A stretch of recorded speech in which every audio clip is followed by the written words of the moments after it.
Hi అండి. Welcome to our channel Ekadanta foods. ఈరోజు మన వీడియోలో ఉల్లికారాన్ని ఎలా చేసుకోవాలో చూపించబోతున్నాను. ఇంట్లో ఏమీ కూరగాయలు లేనప్పుడు గానీ, లేదా నోటికి ఏమైనా పుల్ల పుల్లగా, కారం కారంగా ఏమైనా తినాలనిపించినప్పుడు ఈ రెసిపీ చాలా సింపుల్‌గా చేసుకోవచ్చు. టేస్ట్ కూడా చాలా బావుంటుంది.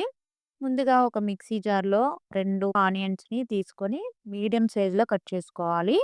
అలానే ఒక 4 లేదా 5 వరకు ఎల్లిపాయలు, కొంచెం చింతపండు, 1 ½ స్పూన్ కారం, హాఫ్ టీ స్పూన్ పసుపు, 1 టీ స్పూన్ సాల్ట్ వేసుకొని మిక్సీ పట్టుకోవాలి. మరీ మెత్తగా కాకుండా కచ్చా పచ్చాగా పట్టుకోవాలి.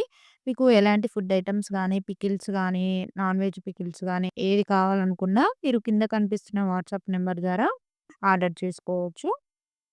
ఇప్పుడు స్టవ్ వెలిగించుకొని, కళాయి పెట్టుకొని, ఆయిల్ వేసుకొని, ఆయిల్ వేడైన తర్వాత కొంచెం శనగపప్పు, అలానే మినపప్పు, కొంచెం జీలకర్ర, ఆవాలు వేసుకొని దోరగా వేగిన తర్వాత కొంచెం లైట్‌గా మెంతులు కూడా వేసుకోవాలి.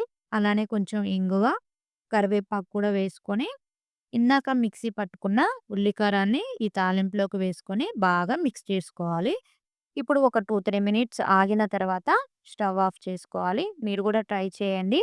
Thank you for watching.